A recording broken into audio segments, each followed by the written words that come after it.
All right, a little update here. We have left our 1,000 trails here in Yuma. We are at a Walmart.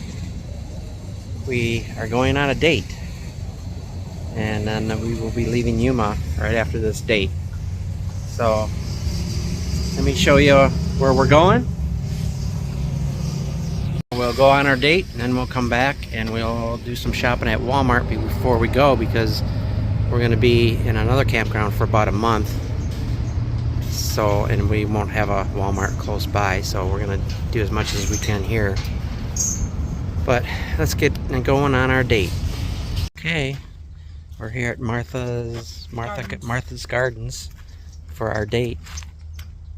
The dates. That's cool. I think it's a family-owned place. Oh, the fountain's not going. It is family-owned.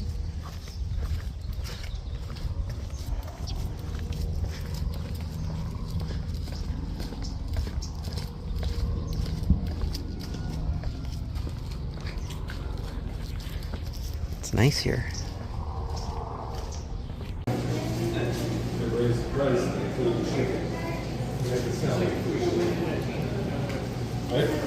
That's cool.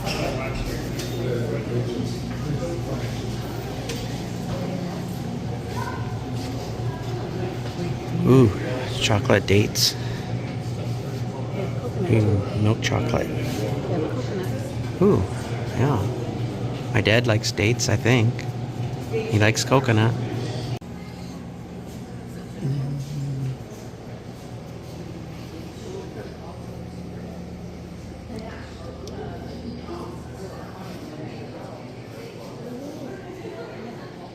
Barbecue. Arizona Cowboy. I tried to do this the other day. I know. My name is Nels Rogers. I'll be your guys' tour guide for today. Martha's Gardens originally started out in the early 1990s, and all this farm ground that you see right over here with all these luscious date palms, in the early 1990s there was completely nothing out here. It was just pure desert. And so when my father came in and purchased the land, he had to go in and really cultivate and clean up all the weeds and everything before he planted his first 300 offshoots. Now, in the first few years, those 300 offshoots ended up only being 75 that lasted. But that didn't dissuade my dad to pursue this any less. He continued, planted some more offshoots, and from 75, we now have 10,000 producing medjool date palms here on the farm. And we are about a 160-acre farm as well. And by all means, there was actually no intention really to kind of start a farm out here to what it is today, but essentially he saw the perfect land out here and the view overlooking the valley down below. Wanted to build a house for his family, and started with that, but wanted to grow something on the side. Didn't want to pursue citrus, and found somebody with the knowledge and a date grower as well, with the medjool date palms, introduced it to him, and where he got his first date trees or first offshoots, and from there, like I said, it expanded to what it is today. And so very fortunate for that. We have 5 wells here on the farm, and we supply the water to the trees through a drip irrigation system. Our wells also go about 120 feet deep into the aquifer, and then we supply 150 gallons of water per tree per day. 300, for the most part, 365 days out of the year. Of course, if we get hit with a lot of monsoon, we won't let the water run in. But for the most part, as far as farming practice, we're supplying a lot of water to the trees. Times 10,000. Our harvest is from early, typically it's anywhere from the beginning of August, and we'll finish up either the last week of October or the first week of November. Any questions before we get started?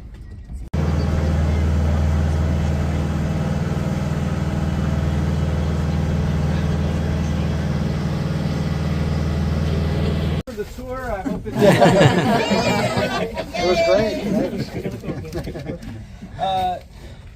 As I mentioned, one of the most important stages for us working with the medjool day palms is the pollinating process. And in all seriousness, the reason why we do the stop here is because if you just take a look at the date trees, just in general, they all look the same. But in fact, we rely heavily on a male and female medjool day palms here on the farm. And the male tree is going to be the one that produces the pollen, and the female is of course going to be the one that produces the flower, which will eventually form into the fruit arms, which will produce we'll get the fruit from. And like as I mentioned, it's really kind of difficult to tell the difference between a male and a female tree. However, if you take a look at this tree right over here on the corner, the crown of it is much larger and much wider compared to here on the left-hand side, all the female trees over here. And we'll typically plant one male tree per 50 female, an acre here onto the farm. So that's really, realistically, the only way you're going to tell the difference between the two is by taking a look at the crown. Of course, once we get into the pollinating season, the male tree will start producing these giant pods that you see right over here. And inside those pods, we'll get the pollen.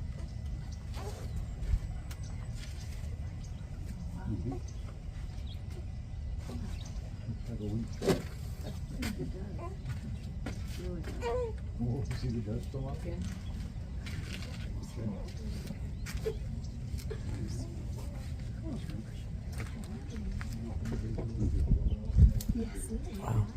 And our pollinating season will typically be anywhere from the end of March, possibly even going to April. And we've, it also depends on the season. Sometimes we've even done it in the middle of February, just depending on the weather conditions. If we get a nice warmer climate during February, then typically we'll start seeing the flowers start opening up on the female trees.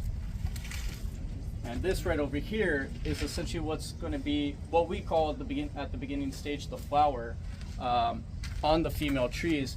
And the little beads that you see on the strands are the early stages of the dates. And so when we go and pollinate, we're waiting and looking to see if those little beads are open. Once they're open, that's when we know we have to go in and begin pollinating them. So it's done manually? Yeah, you don't do it Not nature? Manually, yes. Okay. Wow. Yeah. I mean, we get tons of bees and birds and stuff like that, but for farming, we have to do it manually. How many times or how long does it take to do 10,000 trees? Well, as soon as one of these, as soon as the beads open up on one of these little flowers, we only have about a 3-week window of opportunity to go in and pollinating it. Now, if you're talking about maybe 10, 15, 20 years ago, the way that we would actually do it is we would have a crew of 2 to 3 people on this same forklift that you see right over here onto the baskets, and we would go up especially onto the male tree. We'll take knives and cut them off, put them into a little basket, or we'll take the pollen off of the male tree, take it to our packing facility, and then turn it into a powder that you see right over here. Now, some farms, they'll maybe mix it with a formula, so it's not 100% pure pollen, because if you use 100% pure pollen, you're going to get a lot of fruit, and maybe too much fruit when it comes into later stages like thinning, to make it easier. But this one right here is 100% pure pollen. So we'll find it into it. This process in the packing facility, when we find it, if you have big allergies during the spring, it's not a fun time. A lot of Zyrtec. But the way we used to do it 15, 20 years ago is, like I said, we'll go up onto the forklifts, and each worker will have a bottle like this that you see right over here, go up and hand individually pollinate the female flowers, one by one. So that was very, very time consuming and required lots of labor in order to do this. Now, we've been fortunate to have nicer equipment. And so now what we'll do when we're pollinating is, you see those backpacks right over there, that will basically shoot out and blow out the pollen onto the female flower. So we'll just drive with the forklift through each individual lane or every row and just go in and just pollinate that way. How many flowers are on a tree? Average. It depends also on the age of the tree. So like a 10-year, a mature tree which matures at about 9-10 years, produce anywhere from 12 to more like a 20-year-old tree that could produce about 18, 20, 23 fruit arms. So, yeah, so we'll go around and pollinate all of it. Makes it a lot easier, although if you're on the forklift, there's some bumpy areas and you get a feeling of a kind of like a roller coaster. So just speaking on experience, but it's fun nonetheless, and also not as time consuming for us, which makes our lives easier as well. Yep. And then, as I mentioned, with the male and the female trees, we heavily rely on the offshoots, and the perfect thing about relying onto the offshoots is, of course, the male tree is going to produce male offshoots and the female tree is going to produce the female offshoots. Just, of course, we have to make sure we know which one is which when we go in. And the way we actually go in and remove the offshoots is very, very labor intensive. We've tried. There's different ways when removing them. You could use a mini excavator or a backhoe, the back end of the bucket on the backhoe. Unfortunately, with that, a lot of times you're going to end up either destroying the offshoot, but you're also at a risk where you're going in and removing the root system off of that offshoot from the parent tree. You could quite easily damage the parent tree as well. And so with that, we stick kind of to the old school way, which is almost you have a giant wedge, and that will stick in between the parent tree and the offshoot, and then another worker is just going to have a sledgehammer, and they're going to just keep hitting that until we're able to successfully remove the root system of the offshoot from the parent tree as well. Any questions? How long does a tree produce?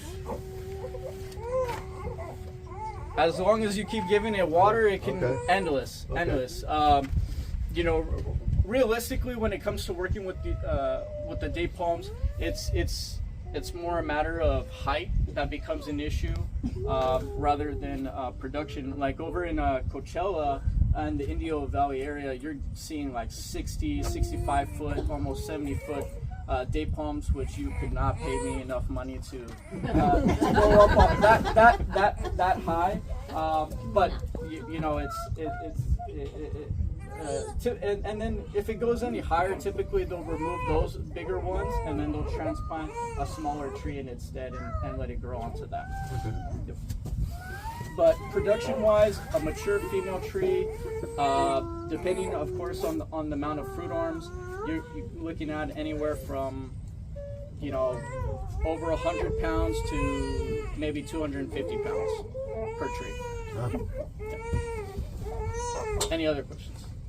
What do you do with the offshoots once you take them out? So we do have a little nursery that we've been transplanting them into. We're also currently not the offshoots, but we'll do sell some of them. But mostly some of the trees that we have, like in the nursery, once they're settled for a couple, 2-3 years, we're actually trying to sell it retail-wise and wholesale. How do you keep the birds off? The bags. So if you take a look on the other side over here, that female tree, this is typically done during, I don't want to get too ahead of myself, but around the end of May to June, we'll start putting those bags in. And typically most of the bags are going to be a nylon kind of mesh onto them. They have small little pocket holes that are really good. That allows us to provide protection from birds, pests, things like that. And also, if we get hit with a lot of monsoon during the summertime, it doesn't allow the rain and the water to suck up onto the inside the bag of the fruit. so it allows the little pocket holes to remove a little bit as much as it can of water off to it, so it doesn't spoil as much compared to before. We used to use the cotton bags, and that was if we got hit with a lot of monsoon season, the absorption of the moisture from the rain really would devastate the crop. Causing the mold?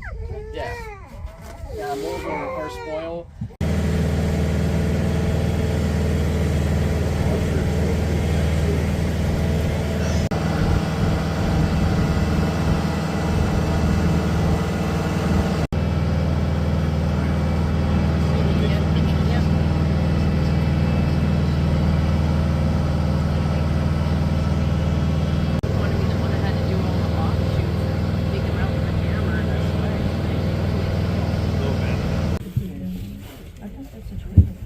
Now, as you can see here in Arizona and also in California, there's quite a few medjool date palm medjool farms around the areas.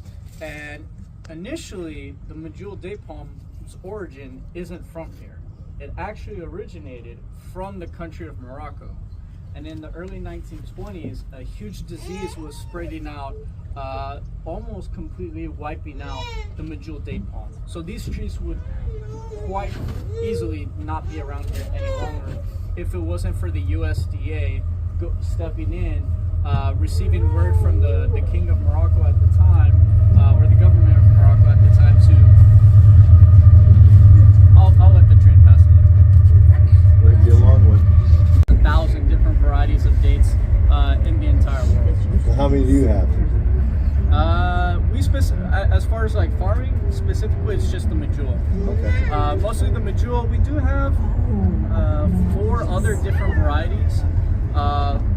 Someone that did some work for the government of Egypt about 30-40 years ago was gifted some trees, and so he had a huge nursery out in Phoenix. I believe he kind of retired or went out of business, and we went over and bought a few of the different varieties. We have Hayani, which is an Egyptian date, which is red, and interesting enough, the Egyptians will actually eat it before it ripens. So it's a little different, but it goes from a kind of like a blood red looking date to a much darker, almost blacker once it ripens. And then we have Barki, which is kind of like a honey taste type of date. It's very small in size, but it's also a lot harder when you harvest and try to sort it because it's such a much softer texture. You would be able to probably do more like a jam with it. So with the Barki, we typically would just cut off the entire fruit bar and then just maybe remove some of the dates that aren't too good looking and take it that way. And there's a few others with different tastes, different things. Okay. But those are the 2 that I can remember at the top of my head. But I think it's gone. Okay. But as I mentioned with the medjool date palm, there was a disease that were quite easily wiping them out, and so the USDA stepped in, went into the country, and they were only able to find maybe about 24 that were of trees that were not contaminated by the disease, and so they brought those trees back here into the States. They originally brought it out, I believe, out to Nevada, planted there for a few years. Unfortunately, I believe only 15 out of the 24 survived at that point, and so they were looking for different areas where they could transplant the trees, which would be a much better climate and soil for them. And so they actually found out in Coachella, in the Indio Valley area, that soil and that perfect climate, and so they transplanted those trees out there. And this is about, you're looking towards 1930s, mid 1930s. and so they thrived in that area. And every single medjool date palm that you see in our farm and majority of all the other farms originate and trace back to those 12 trees that survived, that were then moved over to the Coachella and Indio Valley area. So quite a journey with these trees, quite a history and story, you know, and they're thriving here in the U.S. completely. Now Morocco is growing the medjool date palm again. They started off with a lab created medjool date palms, and I believe they're starting to I believe they're trying to get medjool date palms from us here into the States, but it's growing a little bit back over there. Now, one of the big things that we do besides after harvest and before we get into the pollinating process, we'll go ahead and clean up all around the tree, and we'll also take up all that material. We'll also cut some of the lower branches, just that way it makes it easier for us when we go up onto the lips in order to reach the fruit or do other things around the tree. And typically on average, we're doing something around the medjool date palm 20 times a year, just on average. And so one of the big things that we also do when we're cleaning up the tree is we'll go ahead and remove, there's quite a few.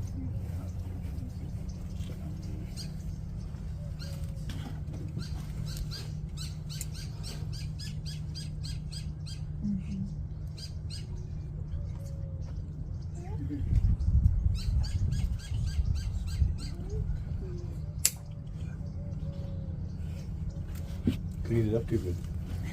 Huh? You cleaned it up too good. Yep, pretty much. But we have these thorns. Let me see if I got a better one down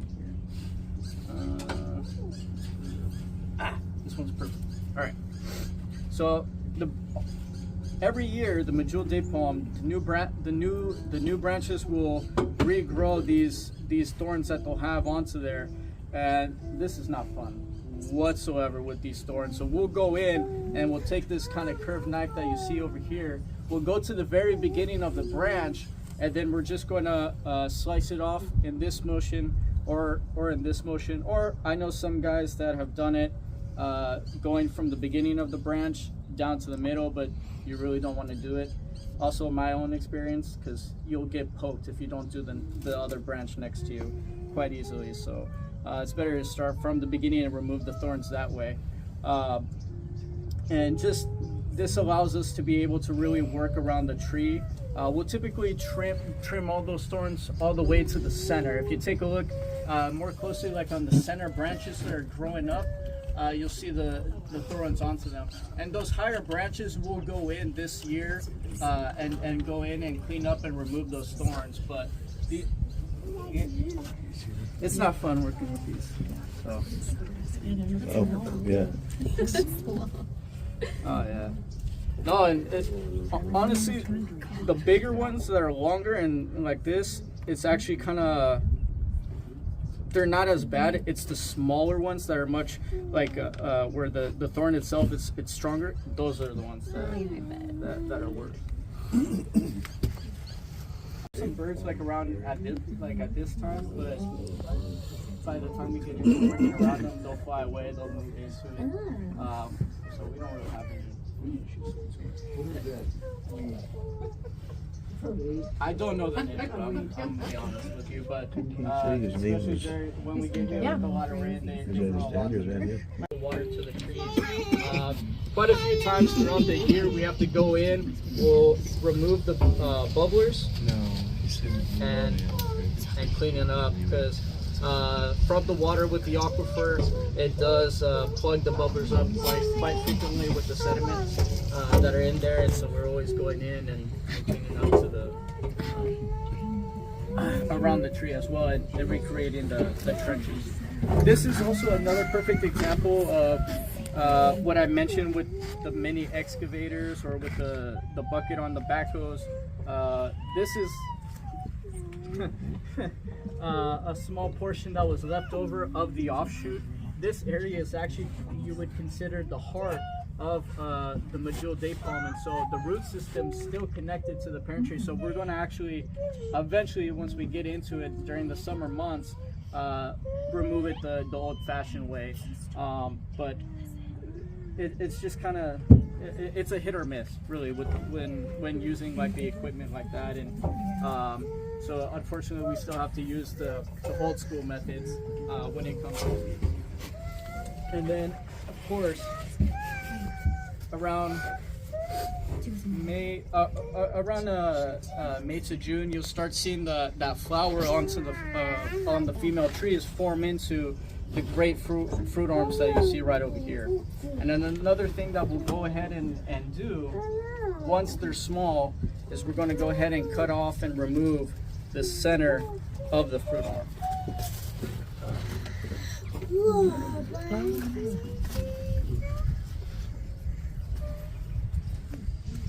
Here we're using clippers, dual guarded clippers. Any questions? During this process, how many people do you have working?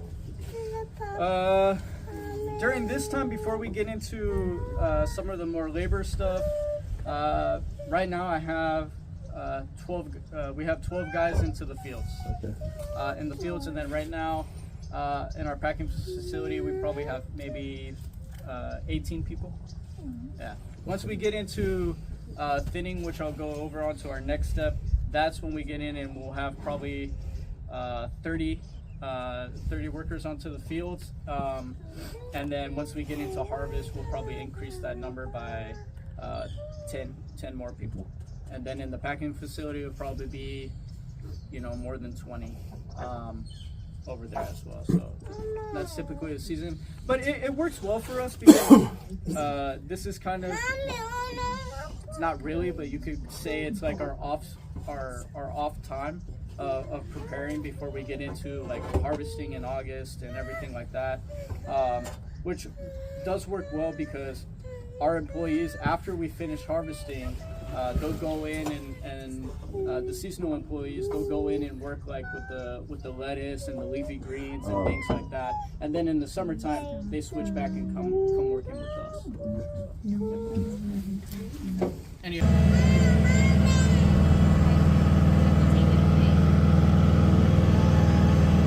one of the next things that we'll begin doing once we place the bags onto the fruit arms, and once the dates go from that little small size that you saw when I discussed about the pollinating process, they go to those little beads, they start growing to about this size.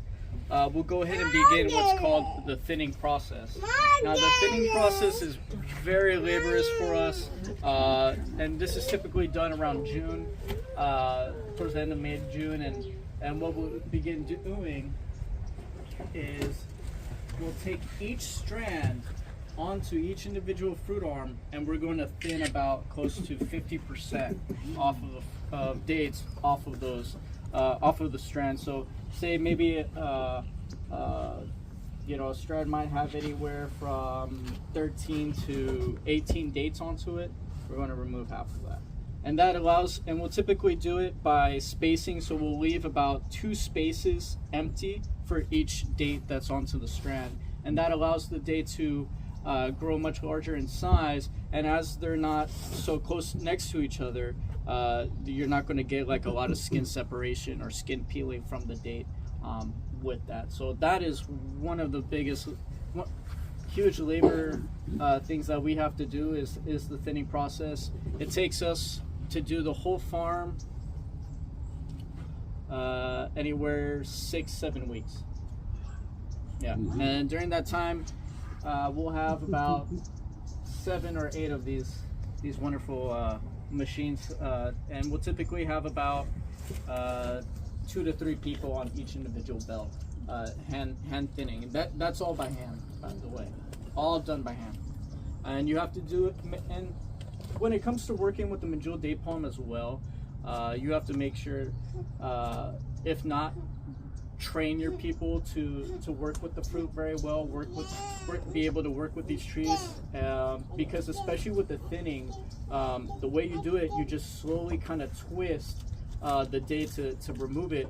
If you don't, and you leave kind of like the bud of the date onto it, you know, you kind of, or you even remove some of the skin off of the strand, you might lose that strand.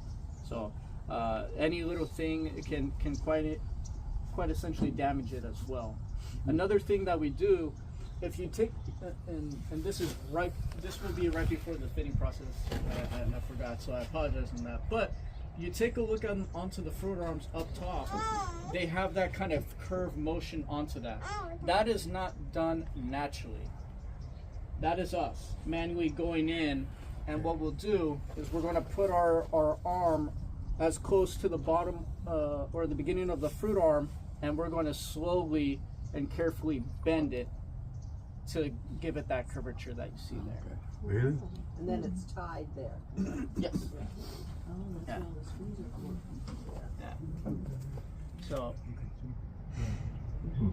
when we do that curvature, that's quite the workout onto it. But we also have to be very careful, because the fruit arm at this stage, you know, these are all older and dried up, but they're very green and very delicate. And if you pull too much, you can essentially just pull the actual fruit arm right off.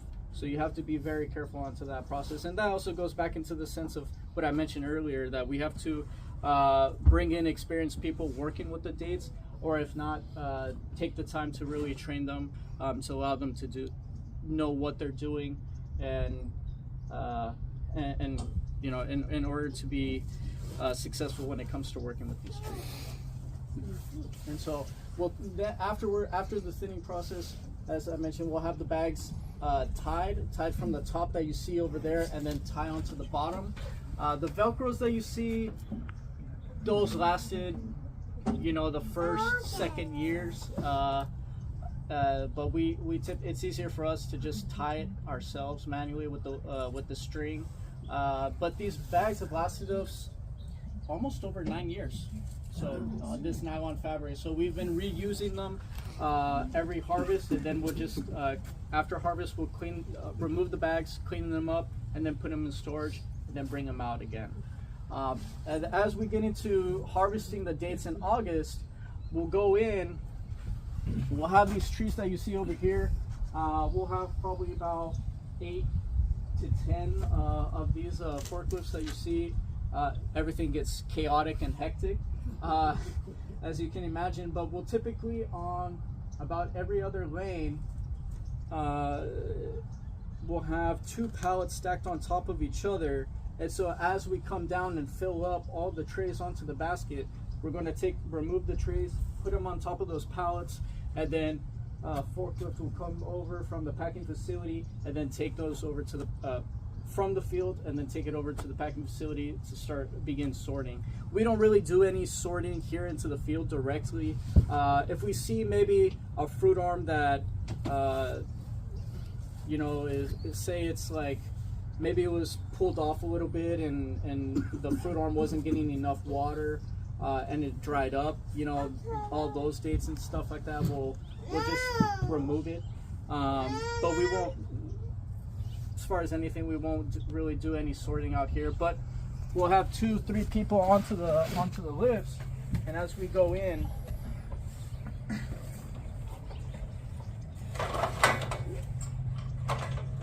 I dropped this last time, so you have to be careful. Also, if you don't want to anger the boss, you got to make sure you don't drop any one of these. So, from experience.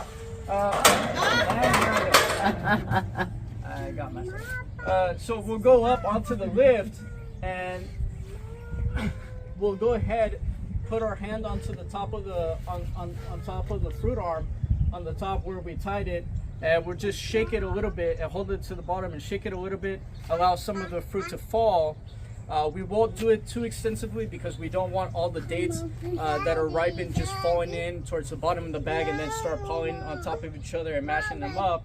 And then we'll carefully remove the bag, open it, and allow it to fall gently into the trays that you see right over here. We'll fill them up as not too high, probably just about there. And then we'll once we have about 3 or 4 stacks, we'll go ahead and go down and stack them onto those pallets that you see there. And then whatever dates don't fall down that are still there, it means it's not time yet. They're not fully ripened. We'll just close up the bag, and then we'll come back another time and reharvest that tree again. So typically we'll pick 2 times to get it. Sometimes three, depending if we have quite a few amount of fruit that still hasn't ripened yet. But typically by the 2nd pick, we've got most of everything on harvested. And then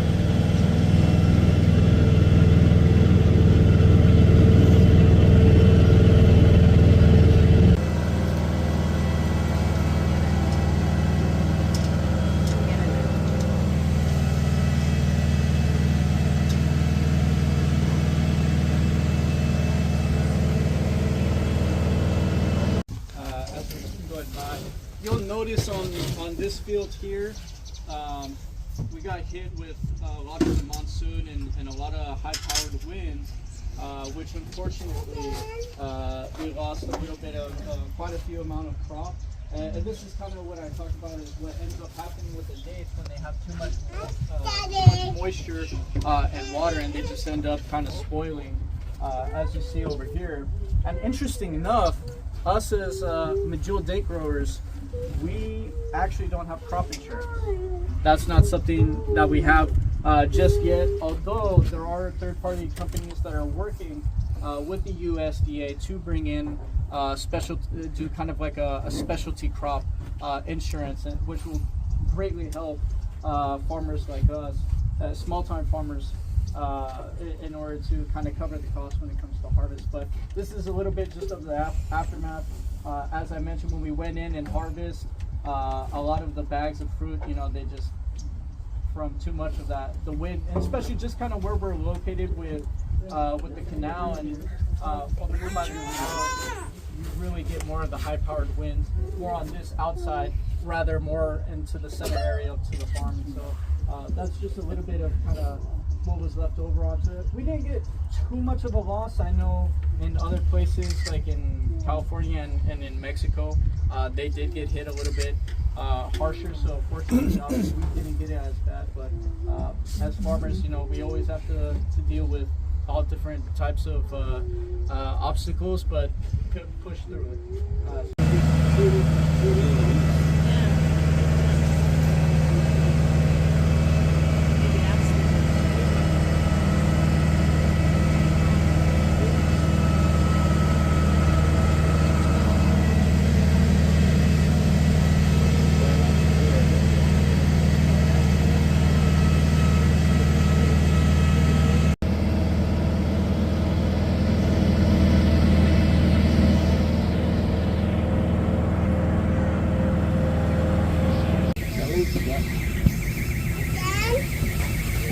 Don't mind the leaking well. As I mentioned, this is our facility that we have. All the dates that are coming in during the harvest season, during harvest, coming in from the forklift, we'll bring in all the dates and we'll begin sorting inside the packing facility over here. We'll have about 4 belts just for sorting. At this point in time, we'll have about 30 people on 30 people in total, and you know we're taking a look at dates at this point in time if they have too much moisture, or if they are more on the drier side. So as we sort them through, if they have too much moisture, we'll go ahead and actually put them in trays, and this fenced out area that you see behind you guys, we'll take them inside and we'll allow the sunlight to take up a bit of the moisture away from the fruit as much as we can. So we'll maybe leave it there depending on the moisture content, anywhere from 1 day to maybe 3 days. Then we'll bring it back onto the packing facility. The ones that are on the drier side, of course, we'll leave those alone. And so as we sort those through, we'll also, and it goes into the sense as well as how important it is to have people that have quite a huge amount of knowledge. Our head packing lady, she could take a look on the outside of a date and tell you whether or not it's has mold into it, and it's very astonishing, and very impressive, and also just in the knowledge of the craft, and to be able to take a look on the outside of the date and tell you that it's got mold on it, and you open up, I'm quite sure she's spot on. So having people like that really helps us to make our lives easier as well. So without our employees, we do nothing. As we sort through the days and finish sorting through, typically will take us a month, maybe, just to get with the initial part of it.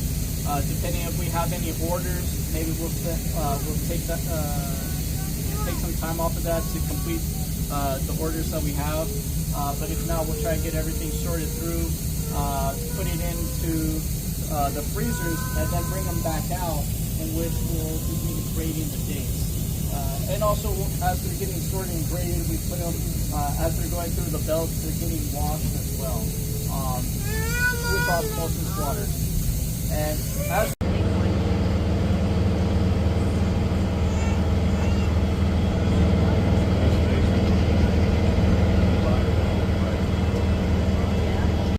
Alright, we got our date shake. Do the first try.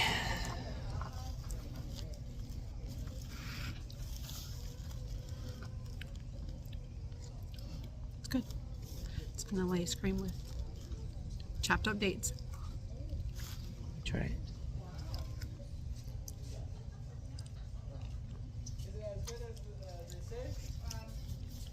It's really good. Tastes more of the ice cream Yeah. than anything else. Okay, this was the milk chocolate covered one. This is what, coconut? Coconut And and this pecan. pecan. Okay, try pecan first. Cut it. Okay, first the pecan.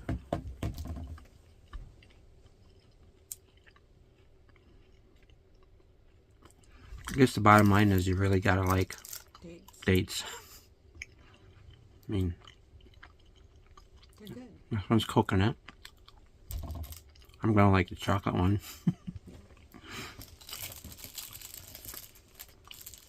Chocolate's falling off them.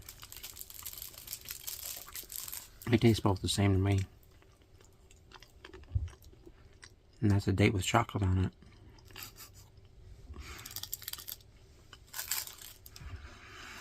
Not a date person, but they're okay.